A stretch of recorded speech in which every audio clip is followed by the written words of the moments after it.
Let's talk about the life and the struggles of the indigenous people.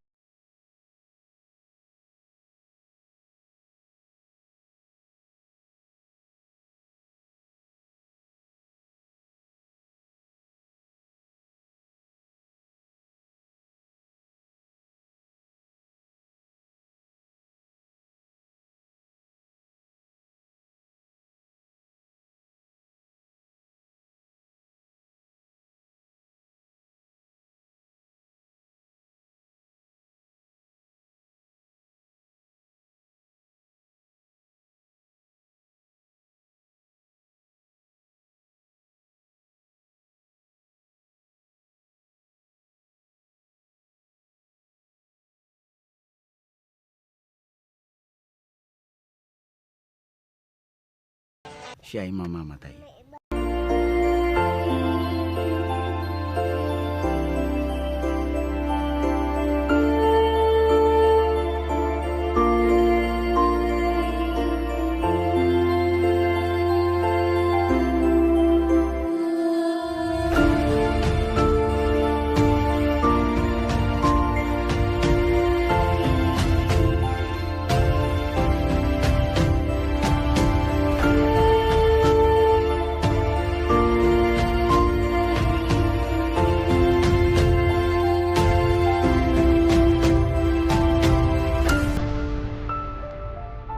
Investment sa Mindanao, pero kailangan may respeto doon sa mga kababayan natin. Kunyari, ancestral domain, kailangan respetuhin natin ang kagustuhan ng mga kapatid nating mga nomad o indigenous people na hindi mawala doon sa kanilang komunidad.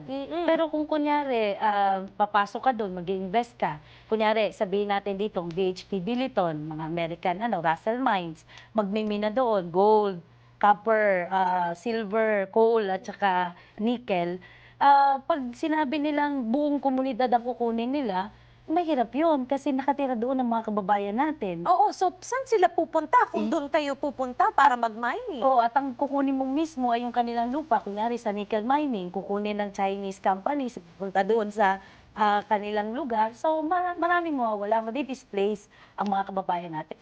If you're going to search in Google, the struggles of indigenous people here in our country, the first thing that you'll see is the large-scale mining that digs up their land.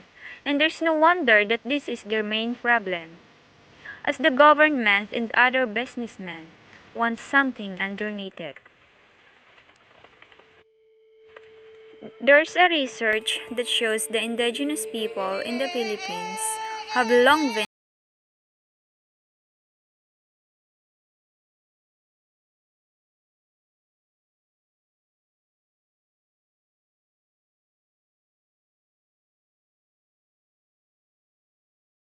Malakas po yung kanilang pakikiisa. Sinasabi namin na kami ang mangunguna sa pakikinegosasyon para maiwasan yung pagdanak ng dugo, maiwasan yung pagkakaroon ng mga hindi magandang pangyayari sapagkat alam namin na ang aming mga elder, ang aming mga kalalakihan ay pagod na at sila po ay handang magbuwis ng buhay para lang makuha ang aming ancestral. At maiwasan yung mapaalis talaga ang pagmimina sa aming lugar. Hindi po kami nawawalang pag-asa sapagkat meron naman po kaming pinaghahawakang batas. Ito po ang Indigenous People Rights Act 8371 na kung saan sinasabi po doon na kung ito po ay kinuha sa hindi tamang proseso, makukuha namin po ito ulit. Kaya hindi po kami nawawalang pag-asa, maibabalik sa amin ito. Sobrang hirap talaga. Andun yung discrimination, may krisis, walang trabaho, tapos yung hanap buhay, mga buhayan, medyo limited lang. Hindi masyadong angat yung pamumuhay doon sa amin. Pag IP ka, wala yan. Wala yung kakayahang umangat sa buhay. Hindi pa sila masyadong aware kung ano ba ang kanilang basic rights, particularly on ancestral domain. Alas 4, kailangan gumising ka na. Tsaka 5 hanggang 7 AM, magpa-farming kami. 8 yung flag ceremony at saka doon na magsisimula yung 7 subjects namin na Agriculture, Math, Science, Filipino, THA, Values Education at saka History. It is sad to hear that the past government administration and all the guards are not the only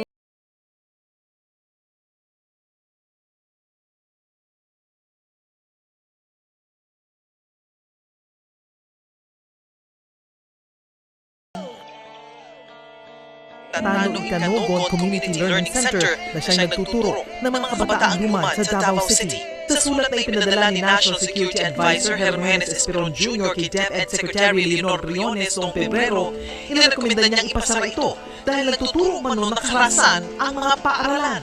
Findings na ito from 6 years back, yung mga estudyante na ginagamit nila pag napang-rally, most of them, especially the male guys, are taught how to dismantle and assemble firearms. They become the NPA warriors.